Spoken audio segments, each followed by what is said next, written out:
Hello friends, welcome to my YouTube channel. নমস্কার বন্ধুরা, মঞ্জু রান্নাঘর থেকে সবাইকে স্বাগত।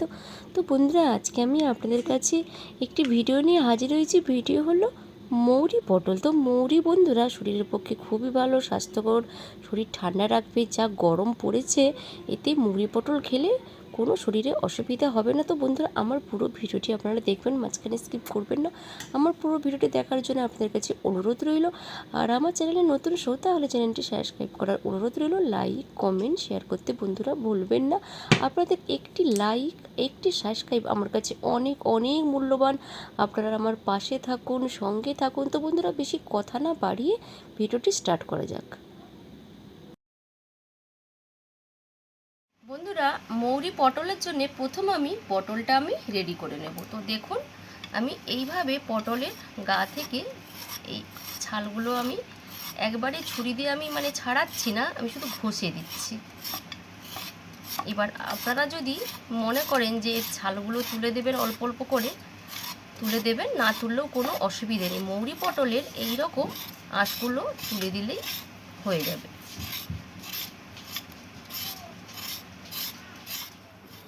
আমি আঁশটা ছাড়িয়ে নিয়েছি। এবার আমি দুপাশে কেটে দেব। এবার আমি মাঝখানে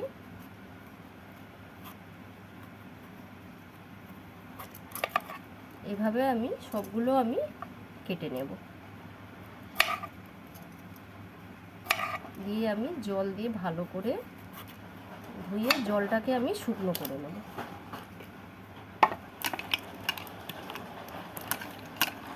এভাবে সব পটলগুলোকে কেটে জল দিয়ে ধুয়ে নেব।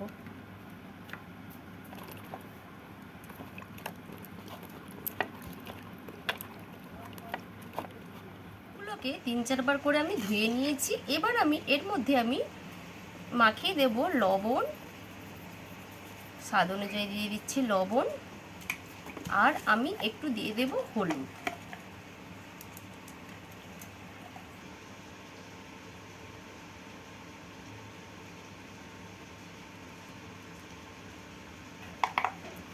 এবার ভালো করে এগুলোকে নুন আর হলুদগুলোকে ভালো করে মাখিয়ে নেব। নুন হলুদ মাখানো হয়ে গেছে। এটাকে এবার ঢাকা দিয়ে রেখে দেব।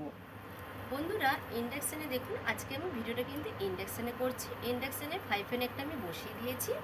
এবার একটা ভাজা মশলা রেডি করে নেব। দিয়ে দিচ্ছি 2টো শুকনো লঙ্কা। এই লঙ্কাটাকে শুকনো খোলায় ভেজে নেব। তো ঝালটা আপনারা যে যেমন খান সেই হিসাবে বা পটলের ওজন হিসাবে আপনারা ঝালটা বাড়াবেন বা কমাবেন। এবার দিয়ে দিচ্ছি মৌরি। দেখুন, মৌরিটাকে দিয়ে দিলাম। এরপর দিয়ে দিলাম গোটা জিরে। তো বন্ধুরা, এটা কিন্তু মাথাতে রাখবেন, বাতিটা কিন্তু একেবারে লোতে রেখে এটা কিন্তু ভাজতে হবে। কোনোভাবেই যেন না মৌরি বা জিরাটা না পুড়ে যায়। সুন্দর যখন মৌরি জিরের মধ্যে একটা ফ্লেভার আসবে, তখন কিন্তু এটাকে নামিয়ে নিতে হবে, যেন না কোনোভাবে কালো রং না এসে যায়।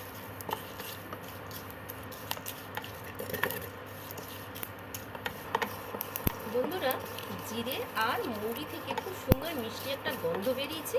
এবার এটাকে নামিয়ে নিচ্ছি। চলে যাচ্ছি পরের স্টেপ। একটি কড়াই বসিয়ে দিয়েছি। তো কিন্তু কড়াইয়ের মধ্যে দিয়ে দিচ্ছি সরষের তেল। এই রান্নাটা কিন্তু সরষের তেলে হলে এর স্বাদটা কিন্তু খুব সুন্দর হয়, আর সাদা তেলে হয়তো অতটা ভালো হবে না, তাই জন্য আমি সরষের তেলেই করছি। তেল গরম হয়ে গেছে। এবার পটলগুলো ভেজে নেব।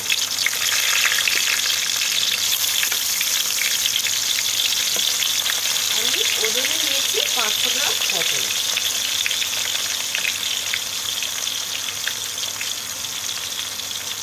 পটলগুলোকে একসঙ্গে দিয়ে দিচ্ছি, কারণ আমার কড়াইটা কিন্তু বেশ ছড়ানো বড় আছে, তাই একসঙ্গে ধরে গেছে দিয়ে দিলাম। দিয়ে এবার ঢাকা দিয়ে দিচ্ছি পটলটা একটু সেদ্ধ করে নেওয়ার জন্য। পটলটা ভাজা হয়ে গেছে। পটলটা কিন্তু খুব বেশি লাল করে ভাজা যাবে না, হালকা করে ভেজে নিয়েছি। এবার সব পটলগুলোকে এবার উঠিয়ে নেব।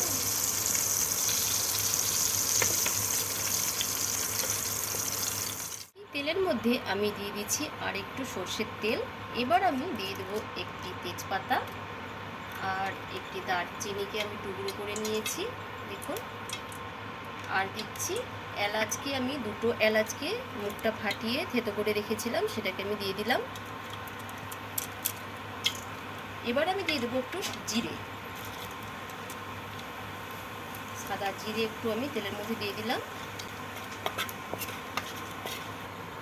এবার আমি দিয়ে দেবো একটু গ্রেট করে রেখেছিলাম আদা, 1 চামচ মতো, 1 টেবিল চামচ মতো আদা আমি এর মধ্যে আমি দিয়ে দিলাম।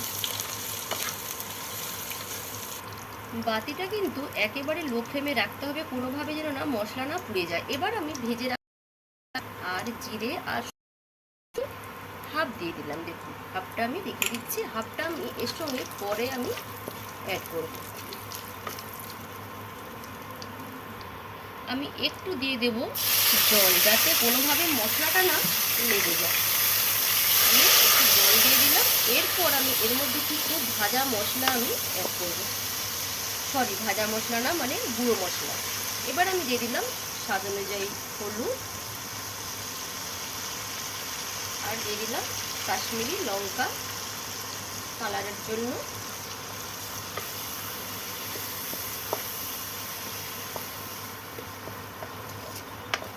এবার আমি দিয়ে দেবো একটু ধনে গুঁড়ো, দিয়ে আমি সব মশলাগুলোকে ভালো করে আমি কষিয়ে নেব। আর গ্যাসের বাতিটা কিন্তু, সরি ইন্ডাকশানের বাতিটা কিন্তু আমি একেবারে কিন্তু আমি লোতে রেখেছি। মশলাটা আর একটু আমি কষিয়ে নেব। তবে খুব এই মৌরি পটলটা কিন্তু বন্ধুরা খুব একেবারে কম উপকরণে, মানে বাড়িতেই যেসব থাকা উপকরণ দিয়ে কিন্তু এই পটলের তরকারিটা একবার আপনারা খেয়ে বাড়িতে দেখবেন, খুব ভালো লাগবে। আর মৌরি কোনো শরীরের পক্ষে ক্ষতিকারক নয়। মৌরি গরমের দিনে স্বাস্থ্যকর, মানে পেট ঠান্ডা করে। ওই জন্য মৌরি পটলটা খেলে কোনো শরীরের ক্ষতি হবে না। এবার আমি দিয়ে দিলাম একটি কাঁচা লঙ্কা। তো ঝালটা আমি আবারও বলছি, আপনারা আপনাদের ঝাল মানে যেভাবে খান সেভাবে কমানো বাড়ানো করবেন। আমি যেভাবে খাই আমি ঝালটা সেভাবে দিচ্ছি। এবার আমি দিয়ে দিচ্ছি দুধ। তো দেখুন বন্ধুরা, আমি কিন্তু মৌরি পটলে জল মানে দেবো না, আমি কিন্তু পুরো দুধের উপরে এই তরকারিটা কিন্তু করব। আর অরিজিনাল কিন্তু দুধটা কিন্তু দেবেন বন্ধুরা, নাহলে দুধটাই কিন্তু এই মৌরি পটলের মেন, আর মৌরি ভাজাটা। দেখুন ঝোলটা ফুটে গেছে। এবার আমি এর মধ্যে ভেজে রাখা পটলগুলো আমি সব দিয়ে দিচ্ছি।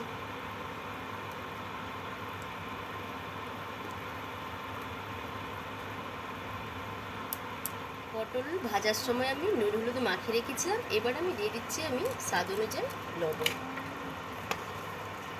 আর আমি অল্প একটু দিয়ে দেবো আমি চিনি। চিনিটা যাতে স্বাদের ব্যালেন্সটা ঠিক থাকে, আমি 1/2 চামচ মতো চিনি দিয়ে দিলাম। মৌরি পটল আর একটু সময় হলে আমার মৌরি পটল একেবারে রেডি। একেবারে কিন্তু পটলে দেখুন তেল ছেড়ে দিয়েছে, আর কিন্তু গ্রেভিটা খুব একটা নেই, ঠিক মাখা মাখা হয়ে গেছে। এবার আমি দিয়ে দেবো একটু গরম মশলা, আর দিয়ে দিচ্ছি সবশেষে যে ভাজা যে জিরে আর মৌরিটা রেখেছিলাম সেটা আমি দিয়ে দিলাম। মৌরি পটল একেবারে রেডি। তো একেবারে নিরামিষ রান্না বন্ধুরা, আপনারাও বাড়িতে ট্রাই করে দেখবেন, খুব ভালো লাগবে।